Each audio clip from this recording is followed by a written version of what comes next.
बैठिए। माननीय राजनाथ सिंह जी।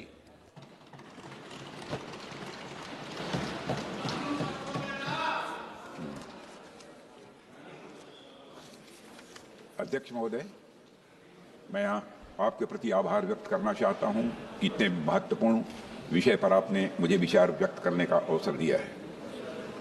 हम सभी जानते हैं कि वंदे मातरम की 150वीं वर्षगांठ भारत के राष्ट्रगीत के रूप में इस वर्ष मनाई जाएगी। अभी इस पर जो चर्चा प्रारंभ हुई है, हमारे प्रधानमंत्री ने बहुत ही तथ्यपरक, सारगर्भित और प्रेरक भाषण देकर इसकी एक अच्छी शुरुआत की है। अध्यक्ष महोदय, इसमें कहीं दो मत नहीं है।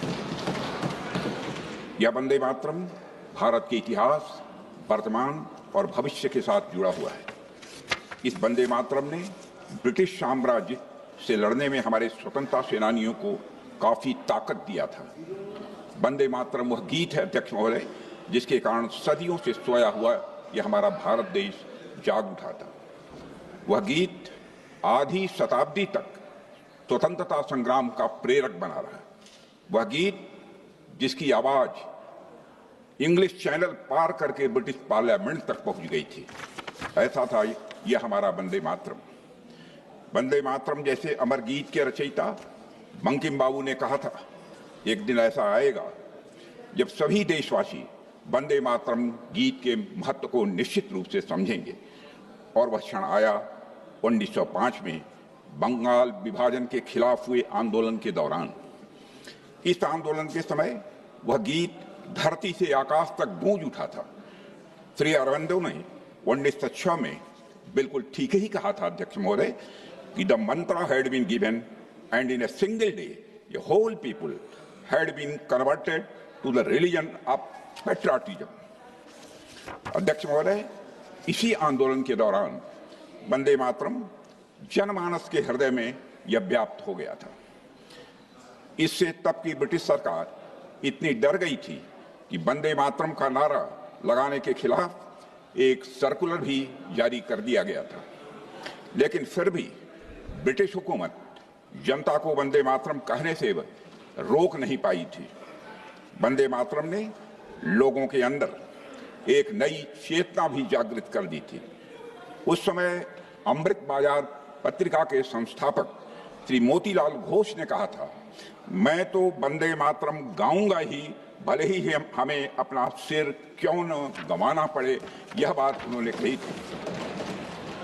अध्यक्ष महोदय, राष्ट्रीय चेतना जागृत करने के लिए उस समय वंदे मातरम संप्रदाय की भी स्थापना की गई थी और इसके सदस्य वंदे मातरम गाते हुए प्रभात फेरी भी प्रतिदिन निकाला करते थे। इनमें गुरुदेव रविंद्रनाथ टैगोर भी कई बार जाते थे। जब 1906 में भारत का प्रथम राष्ट्रीय झंडा बनाया गया था, उसके मध्य में भी वंदे मातरम लिखा हुआ है। यह झंडा पहली बार बंगाल की धरती पर ही फहराया गया था, अध्यक्ष महोदय। और अगस्त 1906 में जब श्री बिपिन चंद्र पाल जी ने राष्ट्र चेतना जगाने के लिए एक समाचार पत्र की शुरुआत की थी, तो उसका नाम भी वंदे मातरम ही था, अध्यक्ष महोदय। यह वह समय था जब वंदे मातरम सिर्फ एक शब्द नहीं रह गया था, यह एक भावना बन गई थी, यह एक दर्शन बन गया था। It became a poem, pulse and A philosophy, अध्यक्ष महोदय। अप्रैल 1906 में नए बने पूर्वी बंगाल प्रांत में ब्रिटिश सरकार ने वंदे मातरम के सार्वजनिक नारे लगाने पर रोक लगा दी थी। लोगों ने इस आदेश की अवहेलना की, खुलेआम अवहेलना की। विश्वनाथ मुखर्जी ने अपनी किताब वंदे मातरम का इतिहास में इसका उल्लेख करते हुए लिखा है कि लोगों पर लाठियों की बारिश होती रही पर जब तक उन्हें होश रहा तब तक वे वंदे मातरम का नारा ही लगाते रहे, अध्यक्ष महोदय। उस्मानिया विश्वविद्यालय में भी वंदे मातरम का नारा लगाने पर रोक लगी थी। इस आदेश को न मानने के लिए वहां के छात्र श्री रामचंद्र जी को भी जेल की सजा हुई थी। उस समय रामचंद्र जी की आयु बामुश्किल 18 साल की थी और उसके बाद 18 साल की उन्हें सजा भी दी गई थी। उन्हें वीर सावरकर जी ने वंदे मातरम रामचंद्र की उपाधि से नवाजा था। अध्यक्ष महोदय, वंदे मातरम सिर्फ बंगाल में सीमित नहीं रहा है। यह भारत में उत्तर से दक्षिण और पूरब से लेकर पश्चिम तक फैल गया था। पंजाब, तमिलनाडु, बॉम्बे प्रेसिडेंसी, सभी जगह लोग वंदे मातरम बोलने लगे थे।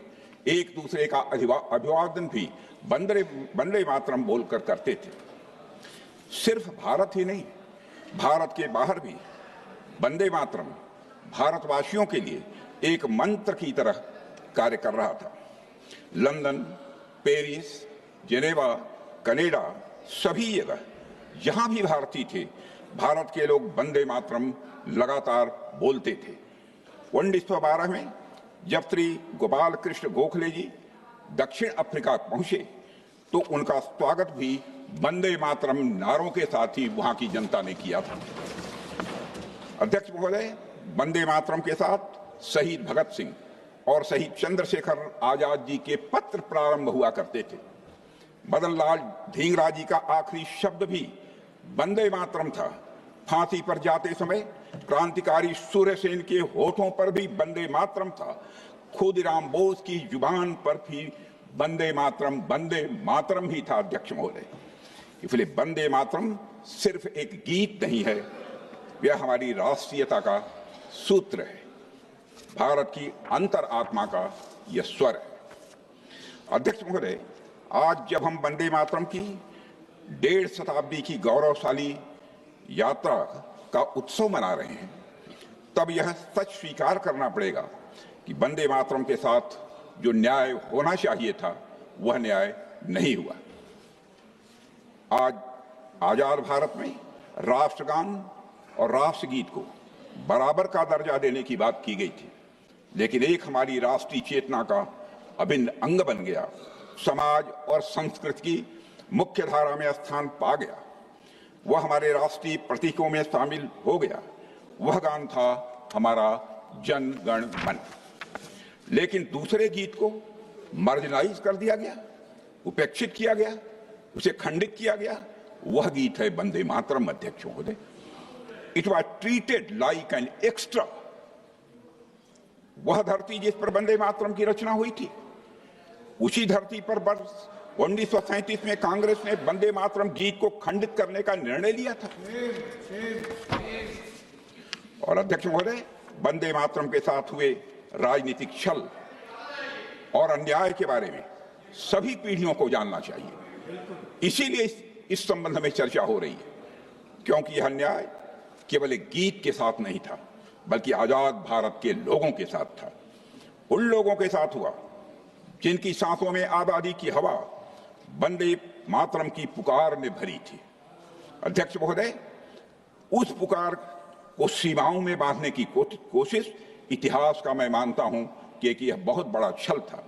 इसलिए हम यह मानते हैं कि वंदे मातरम का गौरव लौटाना यह समय की मांग है और नैतिकता का यह तकाजा भी है।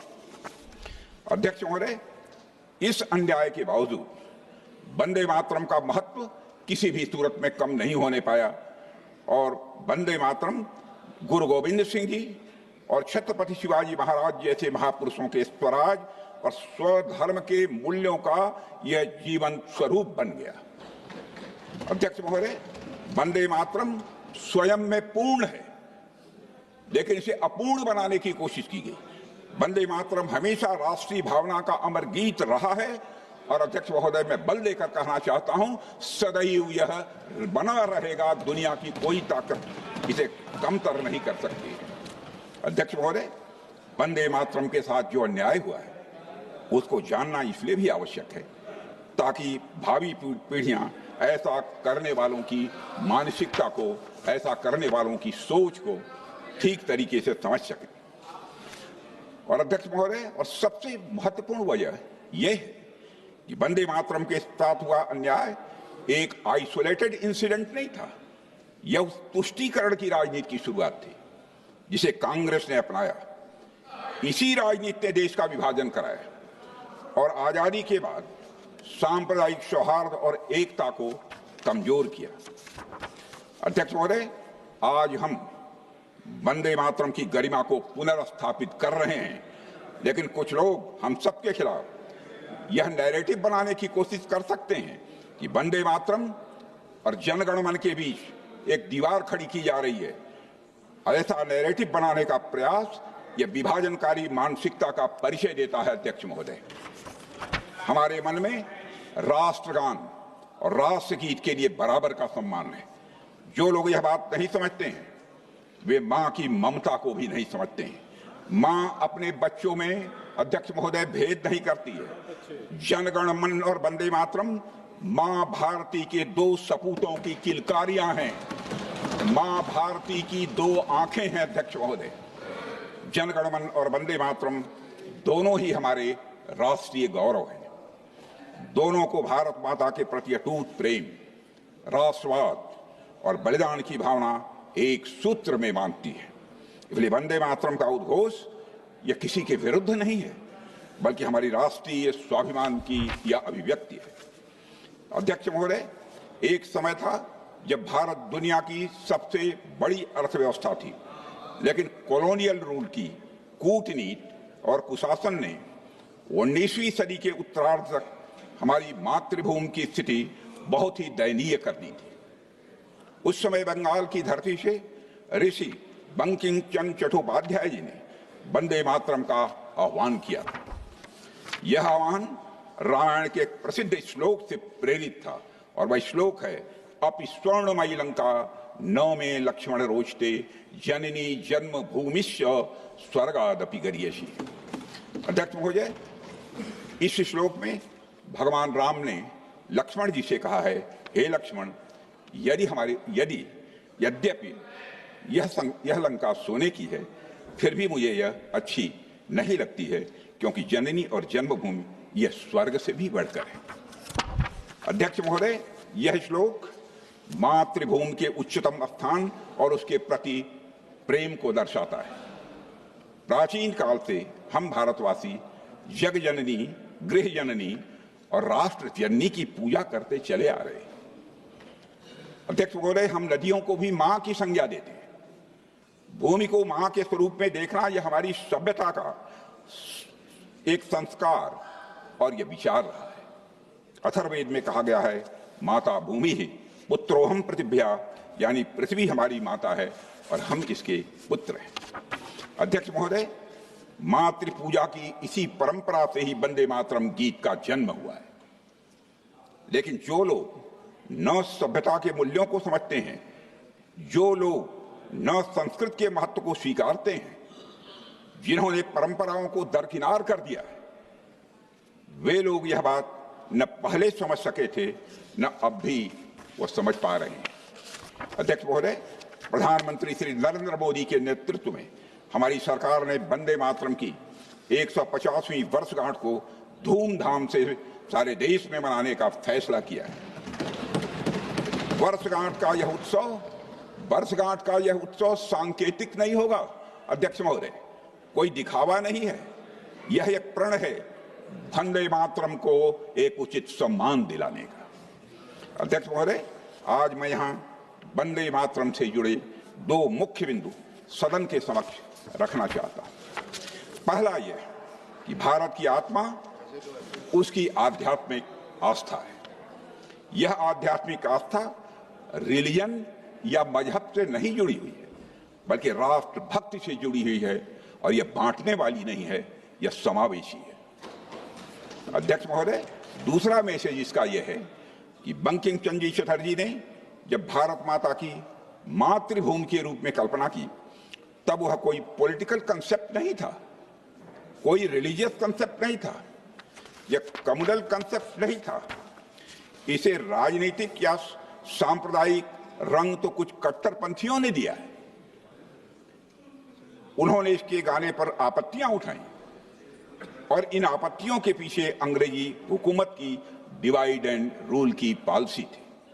इसे दुर्भाग्य से उस समय की कांग्रेस की तुष्टीकरण की राजनीति का भी भरपूर समर्थन मिला है। अध्यक्ष महोदय, आज हमें इस गलती को पूरी तरह से सुधारना होगा, और मां भारती से जुड़े हुए हर प्रतीक के प्रति जो राजनीतिक पूर्वाग्रह है, उनसे देश और समाज को अध्यक्ष महोदय हमें मुक्ति दिलानी ही होगी। अध्यक्ष महोदय, प्रारंभ में वंदे मातरम की रचना स्वतंत्र रूप से की गई थी और बाद में इसे बंकिम चंद्र चट्टोपाध्याय ने आनंद मठ उपन्यास में शामिल किया था। कुछ लोगों को आनंद मठ भी सांप्रदायिक लगा, इस कारण वंदे मातरम को भी निशाना बनाया गया। मेरी समझ में आनंद मठ और वंदे मातरम के प्रति यह सोच कदापि उचित नहीं ठहराई जा सकती है। अगर हम उस कालखंड में जाएं जिसे आनंद मठ चित्रित करता है तो यह स्पष्ट हो जाता है कि आनंद मठ की विषय वस्तु किसी भी मजहब या संप्रदाय के खिलाफ कदापि नहीं थी। उस समय बंगाल में अध्यक्ष महोदय भयंकर अकाल था, लोगों को अकाल का सामना करना पड़ रहा था, लोग भूखमरी के कगार पर थे। अंग्रेजों के दबाव में बंगाल का नवाब लोगों से भारी उस समय लगान की वसूली कर रहा था। आनंद मठ इस अन्याय के खिलाफ लिखा गया था। इस बात से यह साफ हो जाता है कि वंदे मातरम और आनंद मठ कभी भी इस्लाम विरोधी नहीं था। यह तो उस दौर के बंगाल के नवाब और ब्रिटिश साम्राज्यवाद के गठजोड़ के खिलाफ आम जनता की यह पुकार थी। अध्यक्ष महोदय, आनंद मठ उपन्यास में जब उसका एक पात्र भवानंद वंदे मातरम गाता है तो दूसरे पात्र महेंद्र पूछते हैं, माता कौन है? भवानंद उसे जवाब देते हैं, हम और किसी मां को नहीं मानते। जननी जन्मभूमिश्च स्वर्गादपि गरीयसी। हम जानते हैं जन्मभूमि ही जननी है, हमारी मां नहीं, पिता नहीं, बंधु नहीं, स्त्री नहीं, पुत्र नहीं, घर नहीं, मकान नहीं, हमारे लिए सिर्फ वही सुजला और सुफला है। अध्यक्ष महोदय, क्या ऐसी भावना का चित्रण करने वाला कवि और लेखक, क्या वह कम्युनल हो सकता था? अब समय आ गया है कि वंदे मातरम और उसके इतिहास का अनबायास्ड इवैल्यूएशन किया जाए। अध्यक्ष महोदय, आ गया है समय वह। अध्यक्ष महोदय, वंदे मातरम के 2 पद तो सभी ने सुने हैं, लेकिन बाकी के बारे में लोगों को ज्यादा पता नहीं है। ओरिजिनल वर्जन में से अधिकांश अर्थों को भुला दिया गया है। उन पदों में भारत की विशेषताओं को दर्शाया गया है। अब उन पदों के महत्व और अर्थ को पूरी तरह से समझने का अवसर आ गया है अध्यक्ष महोदय, और यही अवसर है। पहला पद जिसे हटाया गया उसमें बंकिम बाबू भारत माता के संदर्भ में कहते हैं, तुम ही विद्या हो, तुम ही धर्म हो, तुम ही हृदय हो, तुम ही मर्म हो, तुम ही मेरे शरीर की प्राण शक्ति हो। वंदे मातरम से इन कुछ पंक्तियों से निकालने का समर्थन करने वालों से मैं ये पूछना चाहता हूं, जिन्होंने भी निकाला, किस संदर्भ में, किस अर्थ में, किस भावना में, किस तरह और किस दृष्टि से उनको वंदे मातरम की यह सारी पंक्तियां सांप्रदायिक और राजनीतिक लगी? मैं बताता हूं उन्हें यह पंक्तियां सांप्रदायिक और राजनीतिक क्यों लगी। इसका कारण है क्योंकि वे वंदे मातरम को जिन्ना के चश्मे से देख रहे थे। इस कारण उन्हें सांप्रदायिक। अध्यक्ष महोदय, वंदे मातरम की यह पंक्ति भारत की आत्मा का परिचय है। फिर से दोहराना चाहता हूं, वंदे मातरम की यह पंक्ति भारत की आत्मा का परिचय है। यह पंक्ति हमें बताती है कि हमारा भारत एक ऐसी सभ्यता है जिसने आध्यात्मिकता को कभी दीवार नहीं बनने दिया। हमारा अध्यात्म वह सूत्र है जो तोड़ने का काम नहीं करता है, हमारा अध्यात्म जोड़ने का काम करता है। यह वह सभ्यता है जिसने कभी इस बात पर बल नहीं दिया कि सब लोग एक ही ईश्वर की पूजा करें, एक ही ग्रंथ माने और एक ही रीति रिवाज का पालन करें। बंगाली संस्कृति में रचे बसे बंकिम चंद्र चटर्जी इस बात को अच्छी तरह समझते थे। एक और पद में उन्होंने लिखा, बाहुते तुमी मां शक्ति, बाहुते तुमी मां शक्ति, हृदय तुमी मां भक्ति, यानी हे मां, तन की शक्ति भी तुम ही हो और मन की भक्ति भी तुम ही हो। लेकिन उन्होंने तुरंत स्पष्ट किया कि मां की यह भक्ति किसी मूर्ति की पूजा नहीं है, it is the reverence of A people for the land that sustains them. अध्यक्ष महोदय, इन तमाम तर्कों के बावजूद कांग्रेस के एक बड़े तबके ने अपनी तुष्टीकरण की राजनीति का खेल बंद नहीं किया। अध्यक्ष महोदय, धर्म को रिलीजन समझना और मातृ पूजा को मूर्ति पूजा के रूप में देखना अंग्रेजों की और मुस्लिम लीग की पॉलिसी हो सकती थी, क्योंकि इसमें उनका राजनीतिक स्वार्थ छिपा हुआ था। यह काम जानबूझकर उन्होंने किया। वंदे मातरम को खंडित किया गया, उसे तुष्टीकरण का शिकार बनाया गया। इससे क्या हासिल हुआ?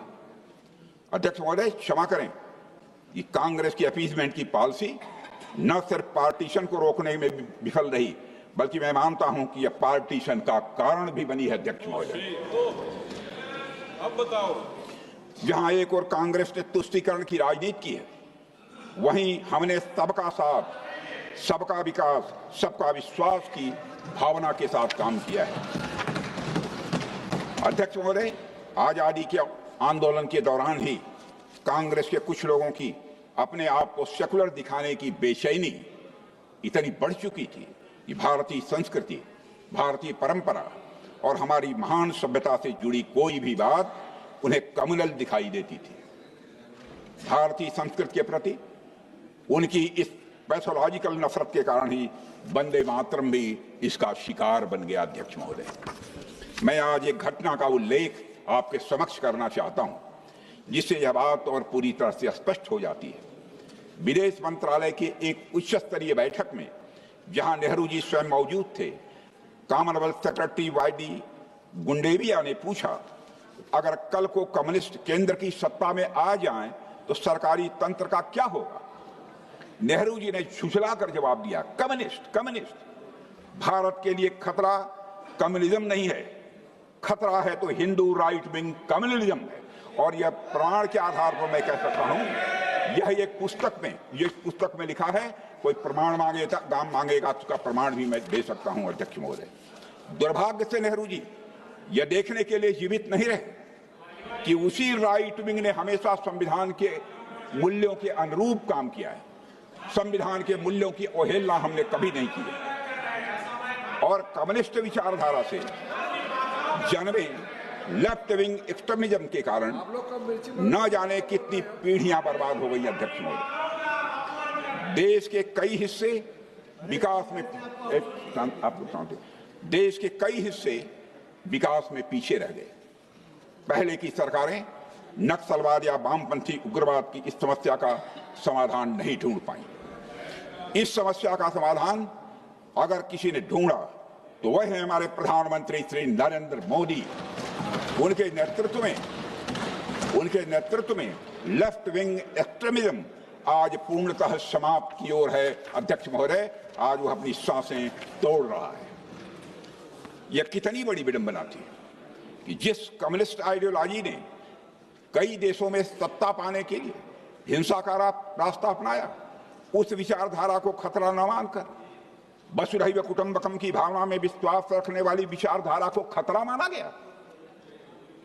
यह बात कोई रैंडम थॉट नहीं थी। अध्यक्ष महोदय, यह एक ऐसा पूर्वाग्रह था जिसने तुष्टीकरण की राजनीति को जन्म दिया। इसी तुष्टीकरण की राजनीति के कारण कुछ पड़ोसी देशों से आए अल्पसंख्यक समुदाय के शरणार्थियों को दशकों तक अपने अधिकारों से वंचित रखा गया। और इसी तुष्टीकरण की राजनीति के कारण मुस्लिम महिलाओं से समान अधिकार छीने गए। और इसी तुष्टीकरण की राजनीति के कारण भारत का विभाजन हुआ।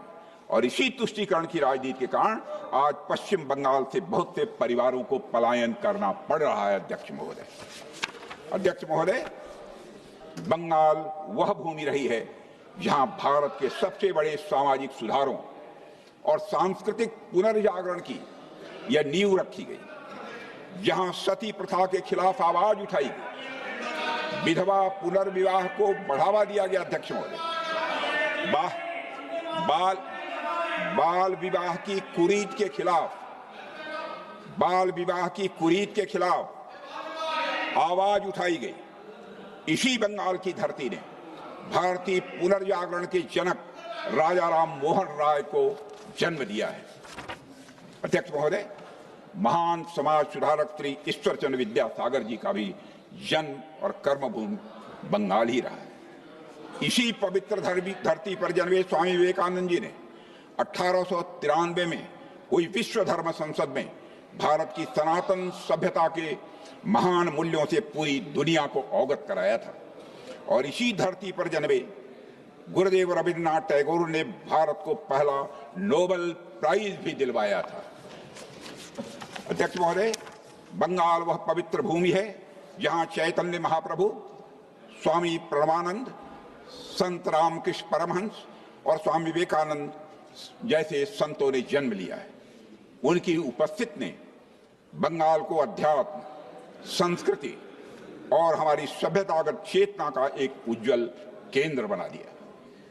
दुख की बात है कि कभी महान विचारों और क्रांतिकारी परिवर्तनों की जननी रही यह बंगाल की भूमि बाद के समय में तुष्टीकरण की राजनीति का केंद्र बना दी गई। अध्यक्ष महोदय, और यह सचमुच विडंबना है कि वही भूमि जहां से राष्ट्रीय एकता का बिगुल बजा था, वहीं से देश की एकता और अखंडता को चुनौती देने वाला नक्सलवादी उग्रवाद भी उसी धरती से पैदा हुआ है। और अध्यक्ष महोदय, यह भी विडंबना है कि जहां से महिलाओं के समान अधिकार के लिए सामाजिक आंदोलन शुरू हुआ था, वही भूमि आज महिलाओं के लिए असुरक्षित हो गई है। और यह विडंबना है कि जहां से भारत के पहले आईसीएस अधिकारी स्वतंत्रनाथ जी टैगोर आए, उसी धरती पर आज युवा बढ़ती बेरोजगारी के कारण हताश हो रहे हैं। अध्यक्ष महोदय, यह विडंबना है कि वही भूमि जहां के सपूत स्वामी विवेकानंद जी ने भगवा वस्त्र पहनकर पूरी दुनिया को भारतीय सभ्यता की महानता से परिचित कराया था, आज उसी भूमि पर भगवा रंग का मजाक उड़ाया जाता है, उससे घृणा की जाती है। और अध्यक्ष महोदय, बंगाल का यह पतन हुआ है दशकों तक सत्ता में रही वामपंथ की सरकारों के कारण और उनके द्वारा की गई हिंसा के कारण हुआ है। तृणमूल कांग्रेस के कुशासन के कारण, उसकी विभाजनकारी राजनीति के कारण, अध्यक्ष महोदय, उसकी तुष्टीकरण की रीत के कारण और घुसपैठियों को शरण देने के कारण, अध्यक्ष महोदय, ऐसा और अध्यक्ष महोदय, बंकिम चंद्र चटर्जी ने कहा था बंगाल हिंदू और मुसलमान, बंकिम चंद्र चटर्जी ने कहा था कि बंगाल हिंदू और मुसलमान दोनों का है। बंगाल की भलाई के लिए जरूरी है कि हिंदू और मुसलमानों में एकता हो। जिस व्यक्ति के ऐसे विचार हों, क्या वे कभी सांप्रदायिक गीत लिख सकते थे? अध्यक्ष महोदय, कुछ लोगों के द्वारा वंदे मातरम में उपयोग किए गए मेटाफर्स, रूपक जिन्हें कहते हैं, को मिस इंटरप्रिटेट किया गया। हो सकता है यह काम कई बार ना समझी में किया गया हो, पर मेरी समझ से कई बार, अध्यक्ष महोदय, यह जानबूझकर किया गया है। यह बात नहीं है कि हमारे मुस्लिम भाइयों ने बंकिम चंद्र चटर्जी के मेटाफर्स को सही अर्थ में नहीं समझा था। मौलाना रजाउल करीम ने कहा कि वंदे मातरम जैसे निर्दोष और सर्वांग सुंदर गीत को भी सांप्रदायिक कहते हैं, पर जिनके पास उदार दृष्टि है उन्हें वंदे मातरम गीत को समग्र दृष्टि से देखना चाहिए। वे देखेंगे कि उसमें बुत परस्ती का कहीं पर, अध्यक्ष महोदय, कोई दोष नहीं है।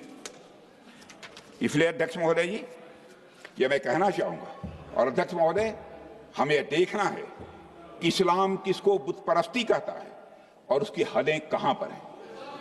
सच्चाई है कि भारतीय मुस्लिमों ने बंकिम चंद्र चटर्जी के भाव को कौन बैठाने वाला है? कौन बैठाएगा? क्या बात करते हैं? यह हम मत हो गई।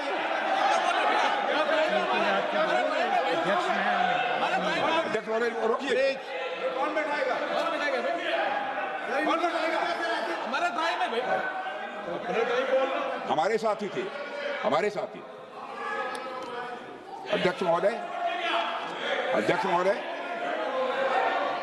वंदे मातरम, प्लीज। अध्यक्ष महोदय, सच्चाई है। अध्यक्ष महोदय, संसद में कोई चाहे जो बोले, सच बोले, सत्य से थोड़ा परे भी बोले, लेकिन शोर शराबा नहीं मचाना चाहिए। खड़े होकर आप बाद में जब भी बोलने का अवसर मिले आप उसका प्रतिकार कर सकते हैं। संसद की मर्यादा है, सदैव मैंने इसका ध्यान रखा है महोदय। संसद यह मेरे बारे में कोई नहीं कह सकता। संसद की मर्यादा मैंने कभी नहीं तोड़ी। अध्यक्ष महोदय, सच्चाई यह है कि भारतीय मुस्लिमों ने बंकिम चंद्र चटर्जी के भाव को कांग्रेस के कुछ नेताओं या मुस्लिम लीग के नेताओं से कहीं अधिक गहराई और सही अर्थ में समझा था। और हमारे यहाँ की सूफी परंपरा में अध्यक्ष महोदय, विशेषकर पंजाब और बंगाल में अक्सर यह भाव देखने को मिलता है।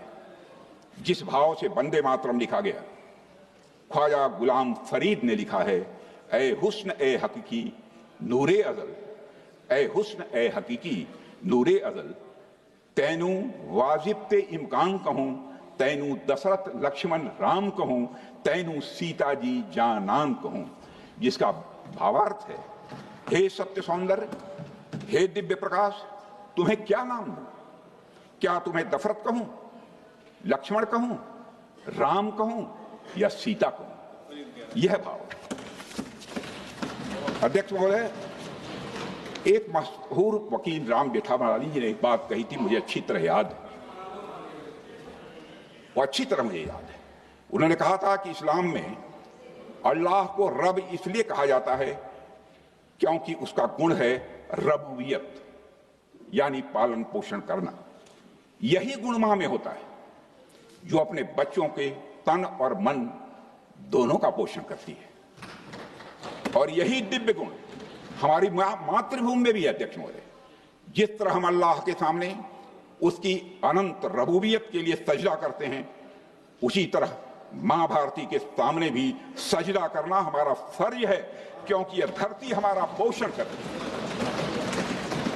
इसलिए वंदे मातरम कोई हिंदू मुसलमान का सवाल नहीं है अध्यक्ष महोदय, यह तो हर इंसान का फर्ज है जो इस धरती पर श्वास लेता है।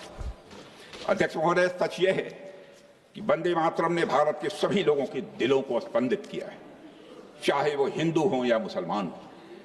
बंगाली और संस्कृत में लिखा गया यह गीत तमिल, मराठी, कन्नड़, गुजराती, हिंदी, तेलुगु, मलयालम और भारत की हर भाषा बोलने वालों के दिलों में यह घर कर गया। और यह गीत अनेकता में एकता का सबसे बड़ा उदाहरण है।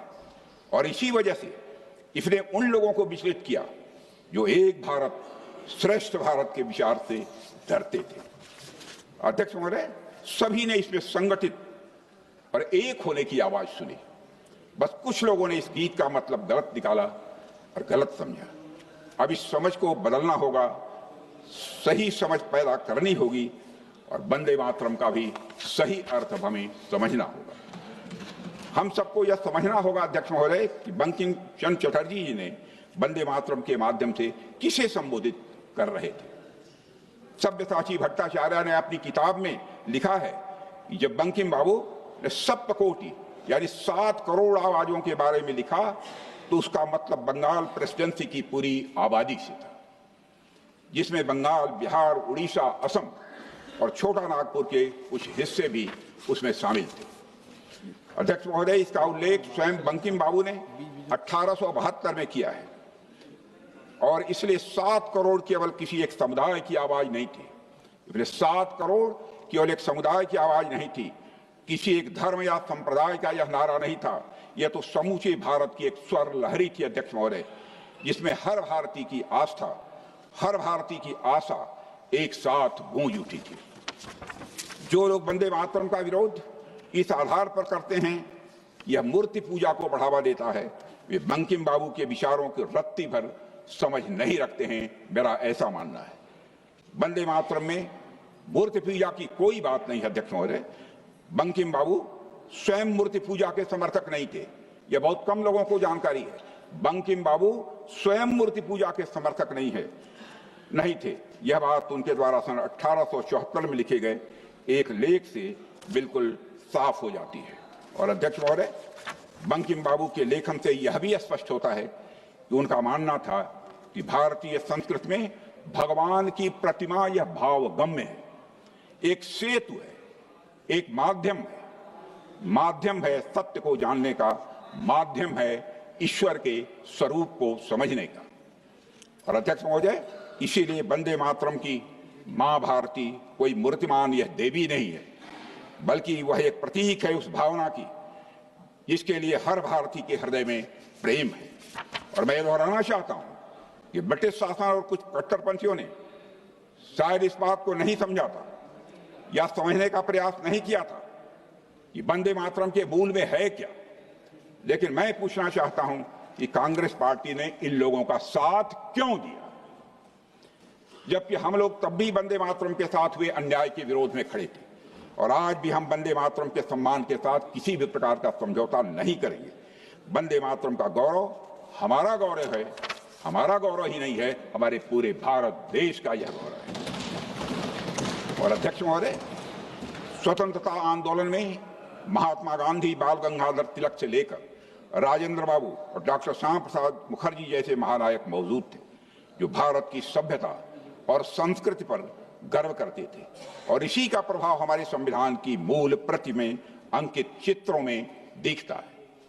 त्रिलल लाल बोस जी के मार्गदर्शन में बने ये चित्र भारत की आत्मा को भी अध्यक्ष महोदय प्रतिबिंबित करते हैं।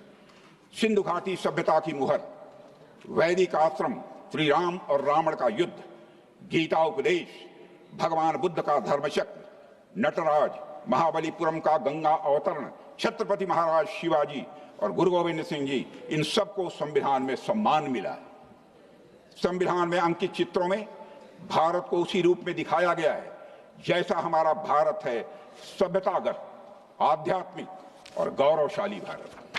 अध्यक्ष महोदय, लेकिन आजादी के बाद कांग्रेस ने भारत की सभ्यता, संस्कृति और यहां तक कि भारत के संविधान को भी हमेशा अपने संकीर्ण हितों की बलि चढ़ाया। तुष्टीकरण की राजनीति कांग्रेस के लिए हमेशा संविधान, भारत की संस्कृति, सभ्यता, संप्रभुता और मानवता के ऊपर रही है। वंदे मातरम के साथ कांग्रेस ने संविधान को भी खंडित करने का काम किया। वर्ष 1951 में पहला संविधान संशोधन करके मूल संविधान के चरित्र को बदल दिया गया अध्यक्ष महोदय। और यह इतना बड़ा परिवर्तन था कि कानून के जानकारों ने इस संशोधन को द सेकंड कॉन्स्टिट्यूशन की संज्ञा दी थी अध्यक्ष महोदय। और उस समय हमने संविधान की आत्मा को बचाने की लड़ाई भी लड़ी थी। डॉक्टर श्यामा प्रसाद मुखर्जी ने इसका बहुत जबरदस्त विरोध किया था। उन्होंने पंडित नेहरू से कहा था, you are treating this constitution as a scrap of paper, यानी आप इस संविधान के साथ रद्दी कागज जैसा व्यवहार कर रहे हैं। ये डॉक्टर श्यामा प्रसाद मुखर्जी ने कहा था। यही नहीं, 42वें संशोधन से भी संविधान को पूरी तरह बदल दिया गया था। संविधान की प्रस्तावना के साथ ही खिलवाड़ किया गया। ऐसे कुछ शब्द जोड़े गए, सेकुलर एंड सोशलिज्म, जिन्हें संविधान सभा ने नकार दिया था उस समय। अध्यक्ष महोदय, संविधान और उसके मूल्यों के साथ खिलवाड़ आगे भी जारी रखा गया। यूनिफॉर्म सिविल कोड हमारे संविधान में निहित एक महान संवैधानिक आदर्श है। साहबानों के इसमें सुप्रीम कोर्ट ने एक बहुत ही प्रगतिशील फैसला लिया था जो कि मुस्लिम महिलाओं के हक में था। अध्यक्ष महोदय, उस फैसले को उलटने के लिए जब कांग्रेस की सरकार ने संसद में कानून पास किया तो पूरी तरह से स्पष्ट हो गया कि कांग्रेस के लिए न्याय से ज्यादा महत्वपूर्ण है वोट बैंक और तुष्टीकरण की राजनीति। और अध्यक्ष महोदय, तुष्टीकरण की राजनीति के कारण ही इतने सालों तक जम्मू कश्मीर से आर्टिकल 370 नहीं हटाया गया, जिसके कारण वहां आतंकवाद को बढ़ावा मिला, जम्मू कश्मीर विकास से वंचित रह गया। इस भूल को सुधारने का काम भी यदि किसी ने किया है तो हमारे प्रधानमंत्री नरेंद्र मोदी जी ने किया है। और अध्यक्ष महोदय, स्वस्थ लोकतंत्र की सबसे अहम पहचान होती है sanctity of the electoral process. सबसे अहम पहचान होती है स्वस्थ हेल्दी डेमोक्रेसी की, sanctity of the electoral process. लेकिन कंटिन्यूअस माइग्रेशन, डेथ्स और रैपिड अर्बनाइजेशन मतदाता सूचियों को डिस्टार्ट कर देते हैं। इसलिए चुनावों की विश्वसनीयता प्रभावित होती है, जेन्युइन वोटर्स को नुकसान होता है और साथ ही चुनावी वैधता पर भी स्वाभाविक रूप से प्रश्न उठते हैं।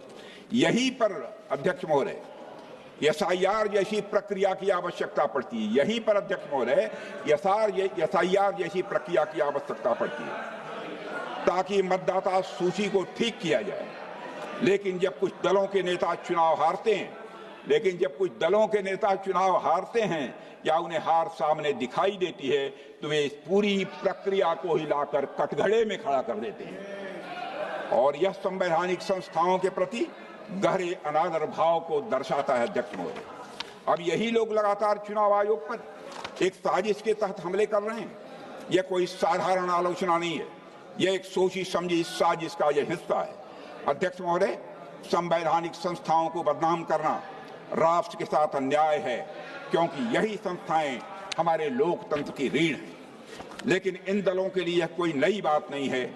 संस्थाओं को कमजोर करना और उनके निर्णयों पर संदेह खड़ा करना उनकी लंबी राजनीतिक परंपरा रही है। आज जब देश मजबूत लोकतांत्रिक मूल्यों के साथ आगे बढ़ रहा है, तब ऐसी नकारात्मक राजनीति न केवल निराशाजनक है बल्कि देश हित के विरुद्ध भी है। अध्यक्ष महोदय, कुछ दल अपने राजनीतिक स्वार्थ साधने के लिए सिर्फ कॉन्स्टिट्यूशंस को ही नहीं नुकसान पहुंचाया है, बल्कि अपीजमेंट पॉलिटिक्स के लिए भारत की संस्कृति को भी नीचा दिखाया है। अध्यक्ष महोदय, यह बात इतिहास के पन्नों में दर्ज है कि जब डॉक्टर राजेंद्र प्रसाद जी ने सोमनाथ मंदिर के पुनर्निर्माण और उद्घाटन में शामिल होकर सांस्कृतिक पुनर्जागरण का संदेश देना चाहा, तब कांग्रेस ने इसका कड़ा विरोध भी किया था।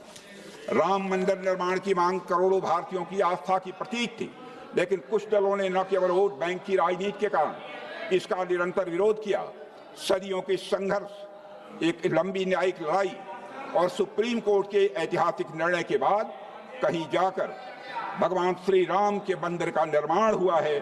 और यह केवल एक मंदिर का निर्माण नहीं है, बल्कि यह भारतीय सभ्यता के आत्मगौरव की पुनर्स्थापना भी थी। अध्यक्ष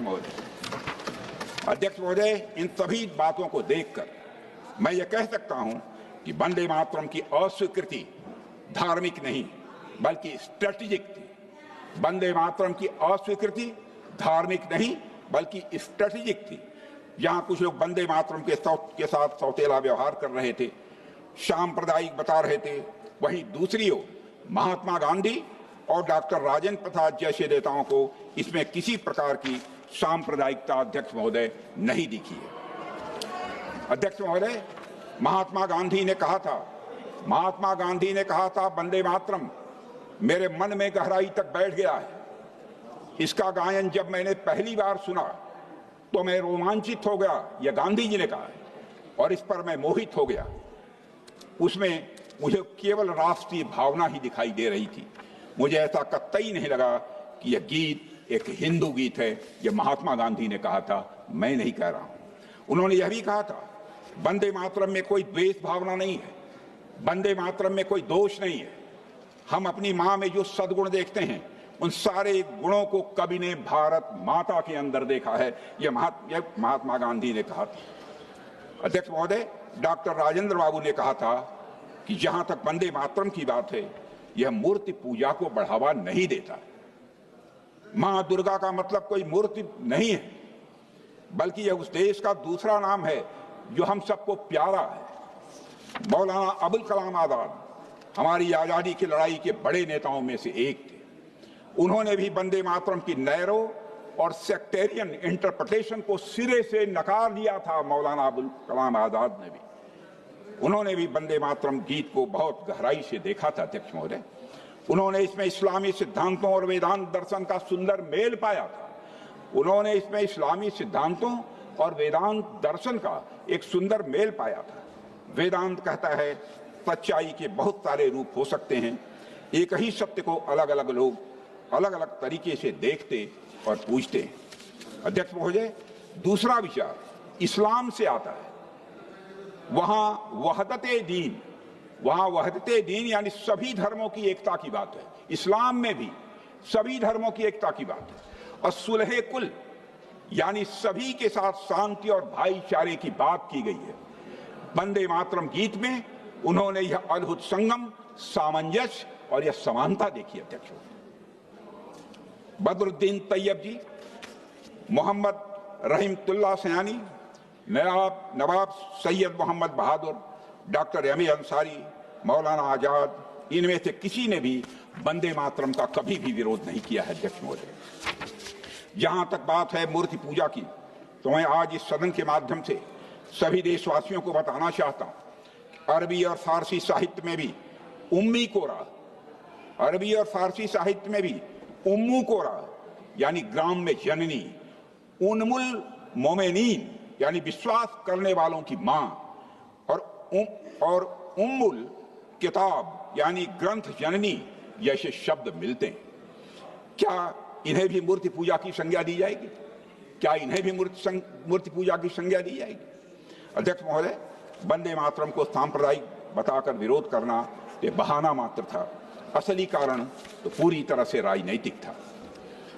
अध्यक्ष महोदय, सन 1885 से लेकर 1905 तक कांग्रेस का न अपना कोई राष्ट्रीय गीत था न अपना झंडा, लेकिन अब समय आ गया है कांग्रेस गुलामी की मानसिकता को छोड़े और वंदे मातरम को इसके पूर्ण स्वरूप को स्वीकार करे। पूर्ण स्वरूप को स्वीकार करने की बात कर रहा हूं।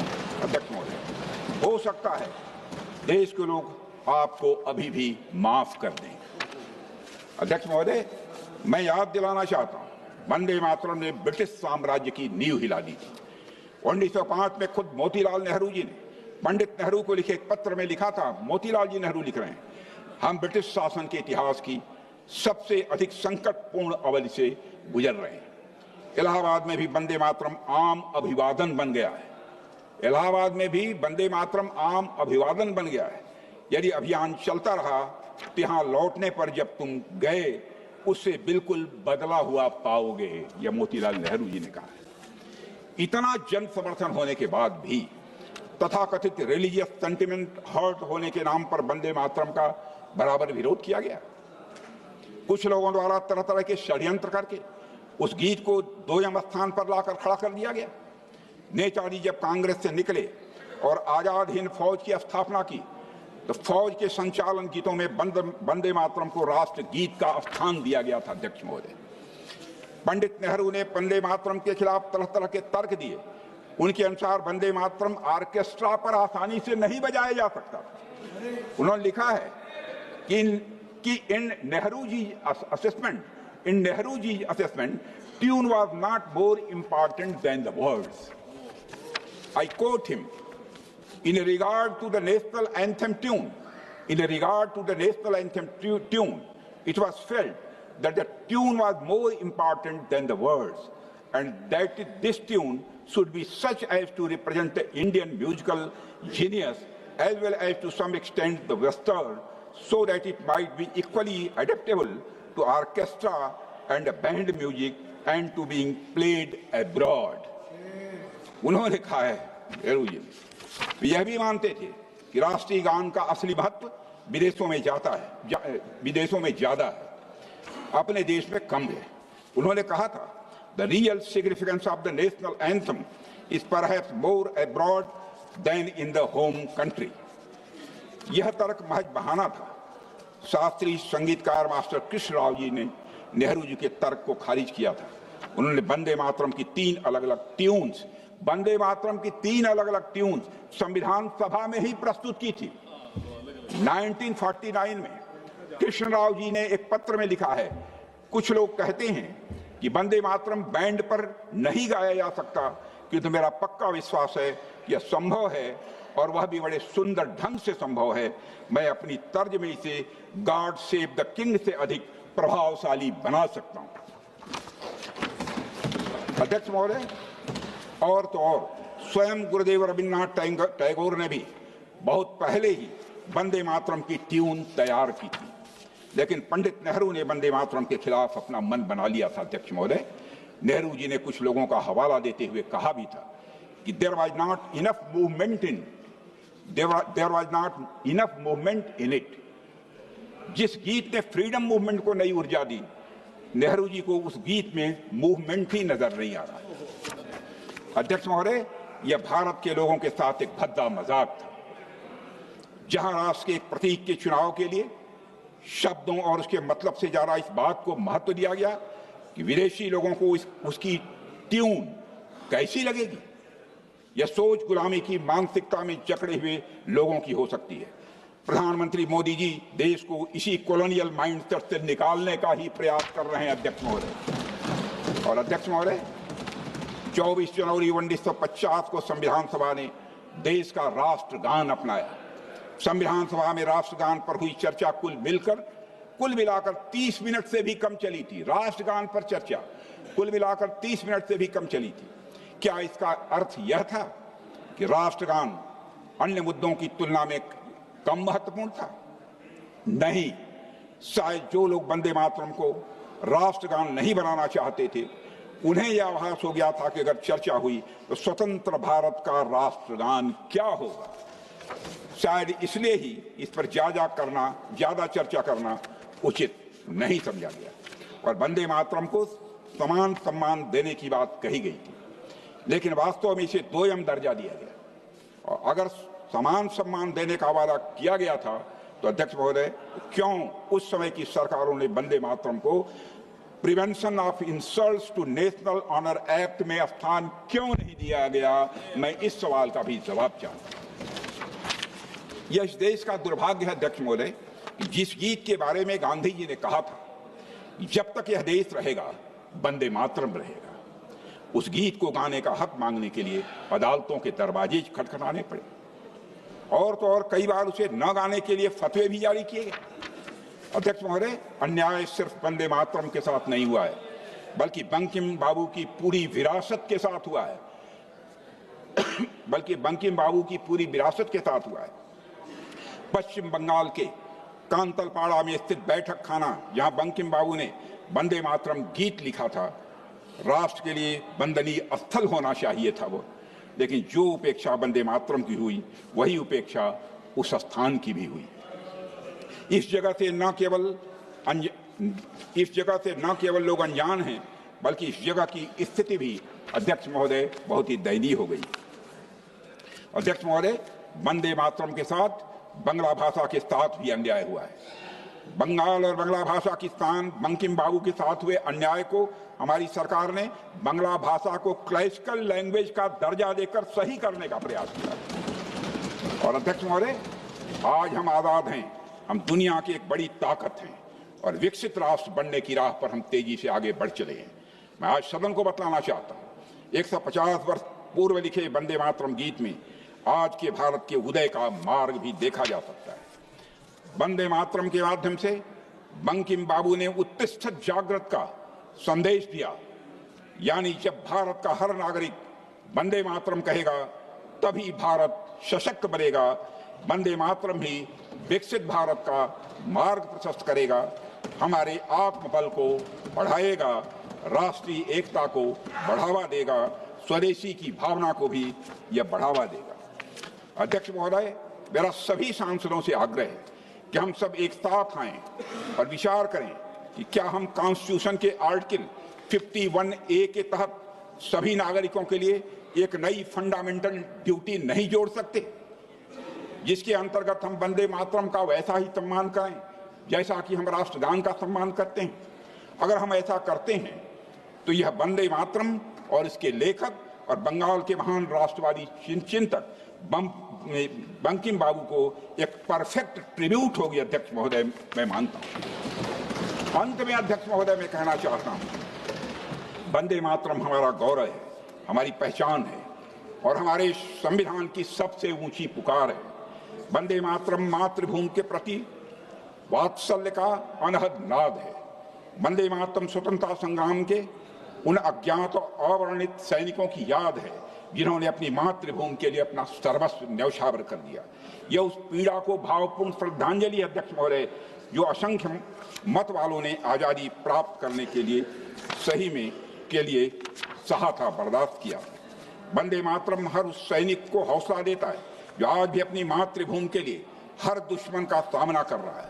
अध्यक्ष महोदय, वंदे मातरम हमारी एकता का भी प्रतीक है, स्वाधीनता का संकल्प है, वीरता का यह जयघोष है, त्याग का महामंत्र है और बलिदान का यह अमर गान है। वंदे मातरम हमारे गौरवशाली अतीत का स्मरण है अध्यक्ष महोदय, हमारे स्वर्णिम भविष्य का आह्वान है अध्यक्ष महोदय, और वह मातृभूमि का मातृभक्ति का एक अनुपम भाव है, संस्कृति का शाश्वत प्रकाश है अध्यक्ष महोदय, सभ्यता का यह गौरव है, धर्म की रक्षा का यह संदेश है, कर्म की प्रेरणा है, शक्ति का आह्वान है, विजय का विश्वास है, अमरत्व का स्वर है, पवित्रता का स्पंदन है और आस्था का आधार है अध्यक्ष महोदय। वंदे मातरम भारतीयता का और राष्ट्रीयता का, वंदे मातरम भारतीयता का और राष्ट्रीयता का एक सशक्त हस्ताक्षर भी है अध्यक्ष महोदय। इसलिए गर्व से कहो वंदे मातरम, वंदे मातरम।